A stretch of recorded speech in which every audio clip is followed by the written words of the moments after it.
In an earlier video, we covered the trip accommodations, but I'm going to take you through the navigation to show you how you can find that particular thing. We're going to go to trip planning, and we're going to go to the trip accommodations, which is located right here in this particular line. Now, there's one sample record in here. Now, with the sample records, you can either edit them here and put your own information in, or you can go to the portal by clicking at the end of the row.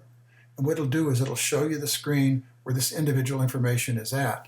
And these are the individual records. Now, interestingly enough, I stated earlier that you cannot use the find in a portal, but this is the individual portal records. So what you can do is if you're looking for a specific piece of information, you can click on the do action and you can run the find from here by clicking start find mode, which empties the fields, and then type in the information for the field that you want to look for.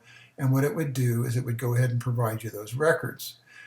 What it would do is if it, say for example, we used a date or date range, and what the date range does, and I'm going to show you that now because I told you I would, I'm going to start the perform find by saying start find, go to the date, and what I can do is click a second time or tap a second time, and I'm going to add a formula in here, which is really simple. I'm just going to say greater than or equal to, and I'm going to take the starting date, which is 7/21/2000 and /2014.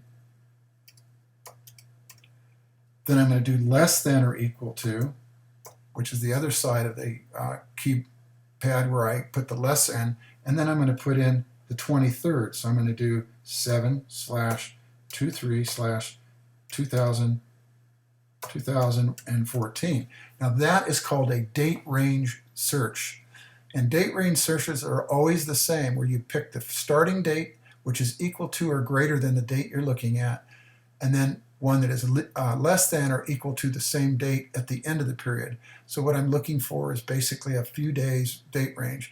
Now when you look at this, I actually made an error. I got 7/23/2000 and I've got a 1 in there, so it's going to give me an error. I can still click in there and I can edit that to make it a corrected date. So if you do click it and you don't correct it, it will give you an error that'll pop up, and you'll have two options. You can modify the input that you put in there, or you can continue and say cancel it or revert back to what it was before that, and then that information will then be changed. Now when you click back up here and do action again, what happens, the formula will remain in the field, and you'll say perform the find. And when you say perform the find, what's going to happen now, you have a number of records that are in the date range. If you wanted to show or hide the menus, and I'm going to show you that in this screen, I'm going to say show hide. What you're going to see up here is that it says 1 of 1, so there was only one record in the record set that had that particular information. If you had more than one, what you're going to end up with is a series of records that you can go through to see each individual record. And the way you would do that is you do next record, or prior record to move back and forth. Or you can go to the list view for this particular screen and pick that particular information that you wanted to see. Now in this case, when I want to show hide the menus, I can click again, and that hides the menus so I don't have to deal with the menus again. Now on the iPad, you're going to see a thing at the bottom of the screen where it's got arrows in a line. If you click on the arrows for for next and then previous, it'll take you back and forth through each individual record. But if you pick the list view, you can then do a find or just click on the record edge to see the individual records. Now, another reason why you come to the individual records within a portal is, say for some reason the information that you put in there was incorrect and you want to remove it. You can go down here and click the delete record button, and the particular record you're viewing will be deleted from the system. Now, be aware, you never delete a parent record. What that means is, for example, the ones we've gone through to this point would be the trip planning and the trip photos.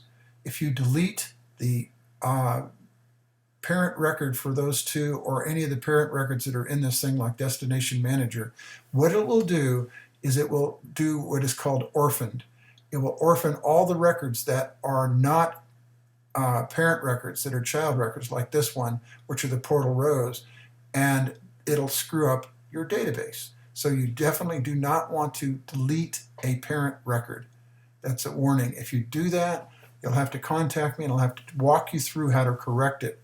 If you run into problems, you should always add or ask questions on the support site so that you understand what you're doing as far as the ramifications or of deleting records. I would say do not delete a record unless you know what you're doing, and that is true across the application.